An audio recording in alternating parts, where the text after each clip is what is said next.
Hello friends, इस video में हम डिस्कस करेंगे टाइप ऑफ क्रिटिकल पॉइंट।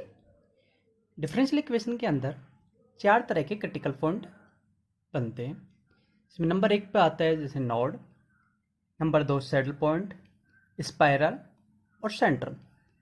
तो मोस्ट ऑफ स्टूडेंट बहुत कंफ्यूज रहते हैं कि हम कैसा पता करें कि जो डिफरेंशियल इक्वेशन की जो सिस्टम ऑफ डिफरेंशियल इक्वेशन दे रखी है हमें, जो कि इस फॉर्म में दे रखी होगी, दो इक्वेशन दे रखी होगी, एक ये दे रखी है, एक ये दे रखी है D X Y D T is equal to A one one X plus A one two Y, D Y upon D T is equal to A two one X and A two two Y. तो जब हमारे पास कोई भी system of differential equation दे रखा है तो हम कैसे पता करेंगे कि उसके पास किस टाइप के क्रिटिकल पॉइंट एग्जिस्ट करते हैं। जो हमारे पास क्रिटिकल पॉइंट कौन कौन से होते हैं, जैसे हमारे पास एक क्रिटिकल पॉइंट होता है नोड होता है, एक हमारे पास सैडल पॉइंट होता है सैडल पॉइंट, एक हमारे पास स्पाइरल होता है और एक हमारे पास सेंटर होता है। तो हम कैसे पता करें कि हमारे पास जो सिस्टम ऑफ डिफरेंशियल इक्वेशन दे रखी है उसके पास कि क्रिटिकल पॉइंट नोड टाइप का है या सैडल पॉइंट टाइप का है या स्पाइरल टाइप का है या सेंटर टाइप का है। तो सबसे पहले फ्रेंड्स हम क्या करेंगे, जो हमारे पास सिस्टम ऑफ डिफरेंशियल इक्वेशन दे रखी होगी उसकी हेल्प से हम एक मैट्रिक्स बना लेंगे। हमारे पास मैट्रिक्स बनाने के बाद उस मैट्रिक्स का सबसे पहले हम उस मैट्रिक्स के आइगन वैल्यू निकालेंगे और आइगन वैल्यू निकालने के बाद आइगन वैल्यूज के थ्रू जो हमारे पास जो अगर 2x2 की हमारे पास यहाँ से जो मैट्रिक्स मिलेगी उस मैट्रिक्स की आइगन वैल्यू लैम्बडा 1 और लैम्बडा 2 आएंगी। तो लैम्बडा 1 और लैम्बडा 2 के पास एक जो पॉसिबिलिटीज़ होंगी वो क्या क्या हो सकती है कि हमारे पास लैम्बडा 1 और लैम्बडा 2 दोनों इक्वल हो, lambda 1 not equal to lambda 2 हो, लैम्बडा 1 पॉजिटिव आइगन वैल्यू हो जबकि लैम्बडा 2 नेगेटिव आइगन वैल्यू हो। तो इस तरह के हमारे पास यह हो सकता है कि हमारे पास जो आइगन वैल्यू है लैम्बडा 1 व लैम्बडा 2 वो अल्फा प्लस माने से बीटा आई टाइप की हो। यह हो सकता है हमारे पास जो आइगन वैल्यू आई है वो 0 प्लस माने से बीटा आई टाइप की। तो इतने सारे हमारे पास जो केस बनेंगे उस केस में हम पता करेंगे कि कौन सा केस आने पर हमारे पास किस टाइप का क्रिटिकल पॉइंट होगा। तो सबसे पहले मैं सबसे बेस्ट तरीके से आपको समझाता हूँ कि इस वीडियो को एंड तक देखना कि आपको कभी भी कंफ्यूज नहीं होगा कि कभी भी जब आपसे कोई पूछा जाए कि node saddle point spiral centre के बारे में। तो नंबर एक पर हमने क्या किया, लैम्बडा 1 लैम्बडा 2 निकाल लिया। अब देखते हैं नंबर एक हमारे पास नंबर लैम्बडा 1 लैम्बडा 2 निकाल लिया। अब लैम्बडा 1 और लैम्बडा 2 के आधार पर हम चेक करेंगे। तो सबसे पहले एक बात हमेशा याद रखना, जब भी तुम्हारे पास लैम्बडा 1 और लैम्बडा 2 का अगर साइन अगर सेम है, फिर मैं रिपीट कर रहा हूँ, जब भी तुम्हारे पास लैम्बडा 1 और लैम्बडा 2 का साइन जब भी सेम हो हमेशा आपको नोड ही मिलेगा। फिर से रिपीट कर रहा हूँ मैं कि लैम्बडा 1 और लैम्बडा 2 की वैल्यू यानी कि साइन समान हो, यानी दोनों पॉजिटिव हो या दोनों नेगेटिव हो, तो उस केस में आपको हमेशा क्या मिलेगा, नोड मिलेगा।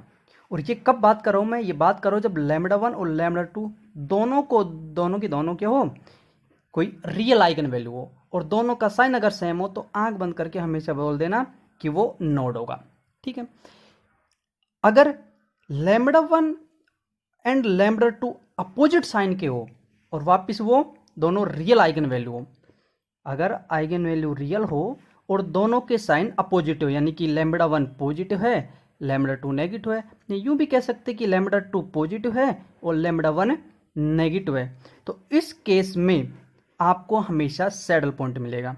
इस केस में हमेशा सैडल पॉइंट बनेगा। आप ऐसे भी याद रख सकते हो कि एक आइगन वैल्यू पॉजिटिव है और एक नेगेटिव, यानी कि एक चीज़ आपको पॉजिटिव मिल रही है एक नेगेटिव मिल रहा है, तो कितनी बड़ी सैड की बात है कि एक को बहुत पॉजिटिव मिल रहा है एक बेचारा नेगेटिव में जा रहा है, तो बड़ी सैड की बात है। इसलिए हम बोल सकते हैं कि सैडल पॉइंट मिलेगा। तो एक ट्रिक्स के थ्रू आप याद रख सकते हो, थोड़ा सा मेमोराइज करने का एक तरीका है। लेकिन ये याद रखना कि जब दोनों सेम साइन की मिले तो हमेशा नोड मिलेगा और जब दोनों अपोजिट साइन की मिले तो सैडल पॉइंट मिलेगा। कब, तब दोनों के दोनों आइगन वैल्यू हमारे पास रियल हो। ठीक है।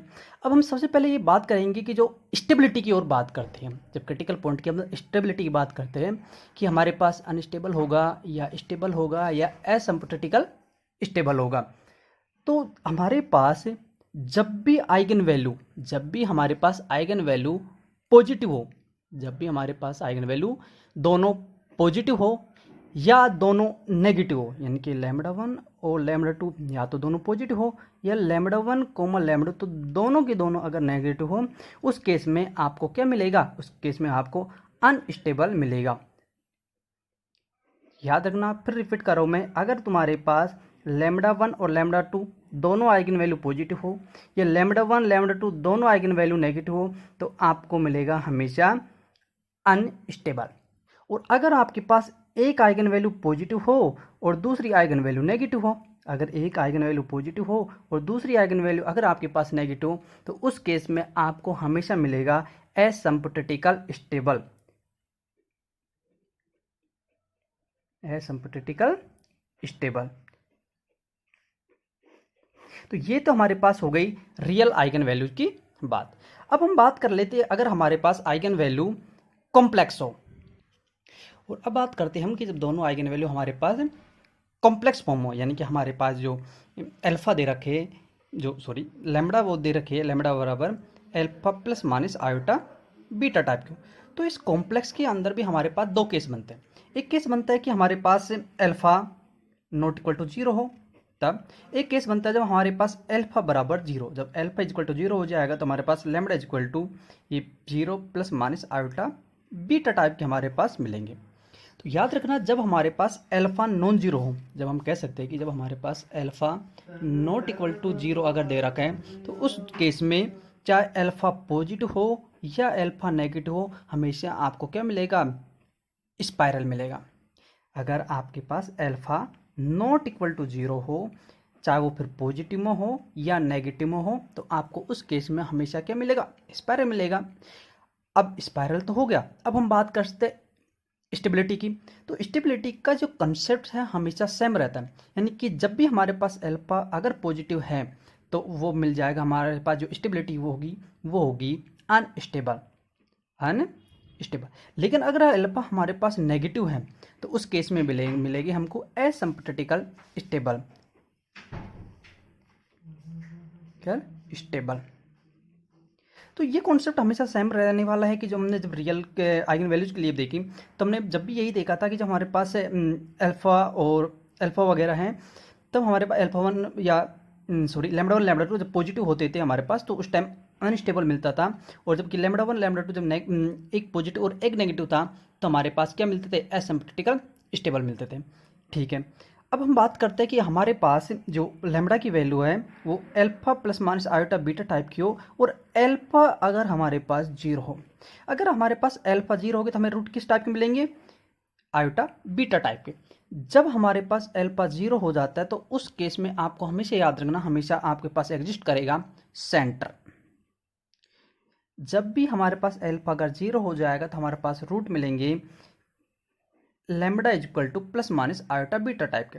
और अगर हमारे पास लैम्बडा की value plus minus iota beta type की है तो हमेशा क्या मिलेगा हमको? सेंटर मिलेगा। और सेंटर हमेशा स्टेबल होता है। सेंटर हमेशा स्टेबल होता है, फिर चाहे लैम्बडा पॉजिटिव बीटा आयोटा ले या नेगेटिव बीटा आयोटा ले, दोनों केसों में ही सेंटर मिलेगा और सेंटर हमेशा स्टेबल होता है। तो हमने इतने सारे जो केस पढ़े हैं, इसमें हमेशा हमको एक चीज़ देखने को मिली, केवल जो सेंटर है वो ही स्टेबल है, केवल सेंटर ही स्टेबल है। इसके अलावा कोई भी अदर केसों में हमें स्टेबिलिटी की कंडीशन में स्टेबल नहीं मिला, या तो हमें अनस्टेबल मिला है या एसिम्प्टोटिकल स्टेबल मिला है। तो एक बार हम जो भी हमने केस पढ़े थे उन केसों के बारे रिवाइज कर लेते हैं। तो जैसे कि बताया था कि जब लैम्बडा वन और लैम्बडा टू पॉजिटिव हो और तो हमारे पास क्या मिलेगा? हमारे पास नोड मिलेगा। और नोड क्या होगा? हमेशा अनस्टेबल होगा। अगर लैम्बडा वन और लैम्बडा टू दोनों नेगेटिव हो तब भी हमारे पास नोड मिलेगा, तब हमारे पास स्टेबिलिटी क्या होगी? एसिम्प्टोटिकल स्टेबल होगी। अगर लैम्बडा वन नेगेटिव हो और लैम्बडा टू पॉजिटिव, यानी कि एक आइगन वैल्यू नेगेटिव हो एक आइगन वैल्यू पॉजिटिव हो, तो हमारे पास उस केस में सैडल पॉइंट मिलेगा। और सैडल पॉइंट भी हमेशा क्या होगा? अनस्टेबल होगा। अगर हमारे पास लैम्बडा वन और lambda to same eigen value मिले और दोनों की दोनों आइगन वैल्यू अगर पॉजिटिव है तो हमारे पास नोड मिलेगा और नोड हमारे पास अनस्टेबल हो गया। अगर लैम्बडा वन और लैम्बडा टू दोनों सेम आइगन वैल्यू है बट नेगेटिव है तो उस केस में हमें नोड मिलेगा लेकिन एसिम्प्टोटिकल स्टेबल मिलेगा। अगर हमारे पास लैम्बडा 1 लैम्बडा 2 हमारे पास कॉम्प्लेक्स रूट हमें मिलते हैं, कॉम्प्लेक्स आइगन वैल्यू मिलती है, अगर अल्फा पॉजिटिव है तो भी स्पाइरल मिलेगा, और अल्फा अगर नेगेटिव है तो भी हमेशा स्पाइरल मिलेगा। अगर अल्फा पॉजिटिव है तो अनस्टेबल होगा, अगर अल्फा नेगेटिव है हमारे पास तो एसिम्प्टोटिकल स्टेबल होगा।